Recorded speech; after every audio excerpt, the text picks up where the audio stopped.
एक समय की बात है। एक विशाल जंगल में एक सिंह रहता था, वही जंगल का राजा। उसकी गर्जना से पूरा जंगल कांप उठता था। लेकिन एक दिन सिंह बहुत बीमार पड़ गया। वह कमजोर होकर अपनी गुफा में पड़ा रहता। आह, अब तो शिकार करने की ताकत भी नहीं बची। क्या मैं कभी ठीक हो पाऊंगा? यह सुनकर सारे जानवर चिंतित हो गए। कोई शहद लाया, कोई औषधि, कोई जड़ी बूटी। सब राजा की सेवा में हाजिर हुए, सिवाय एक जानवर के, लोमड़ी। यह बात भेड़िए ने देखी। भेड़िया और लोमड़ी में पहले से दुश्मनी थी। भेड़िया बोला। अब तो मुझे मौका मिल गया, आज इसे सबक सिखाऊंगा। वह सीधे सिंह के पास पहुंचा और झुककर बोला। महाराज, आपकी सेवा में सभी प्राणी आए, मगर एक जीव है जिसे आपकी परवाह तक नहीं। कौन है वो? महाराज, वो है लोमड़ी। वो खुद को बहुत चतुर समझती है।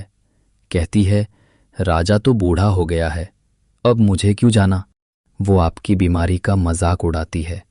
यह सुनते ही सिंह का चेहरा लाल हो गया। क्या कहा? वो मेरी निंदा करती है, उसे तुरंत मेरे सामने लाओ। भेड़िए के आदेश पर दूसरे जानवर लोमड़ी को बुलाने गए। थोड़ी देर में लोमड़ी डरते डरते सिंह के सामने आई।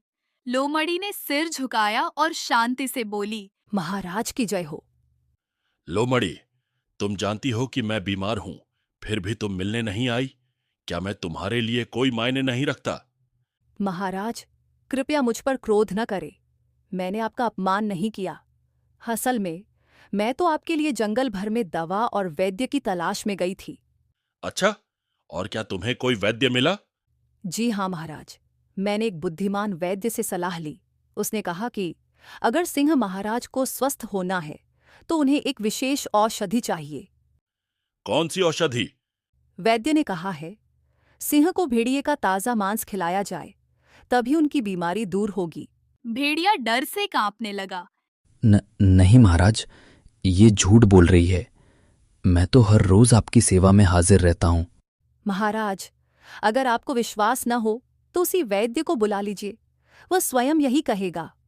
चुप रहो दोनों, मैं जानता हूं कौन सच्चा है और कौन झूठा। सिंह धीरे से उठ खड़ा हुआ। उसकी आंखों में तेज चमक थी। वह भेड़िए की तरफ बढ़ा। महाराज, दया कीजिए। सिंह कुछ पल रुका, फिर बोला। भेड़िया, तूने लोमड़ी पर झूठा आरोप लगाया ताकि उसे नीचा दिखा सके, लेकिन लोमड़ी ने बुद्धि और विनम्रता से सच्चाई दिखा दी। मैं तुझे मार सकता हूं, पर आज नहीं, क्योंकि आज मैंने सीखा है कि गलती करने वाले को सजा से ज्यादा पछतावा सिखा देता है। महाराज, मुझे माफ कर दीजिए। मैंने ईर्ष्या में आकर गलती की।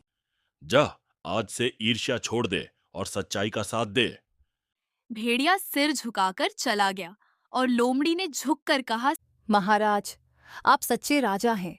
जो क्षमा कर दे वही सबसे महान होता है। सिंह ने संतोष की सांस ली और बोला। याद रखो, जो दूसरों के लिए बुरा सोचता है उसका बुरा खुद पर ही लौट आता है।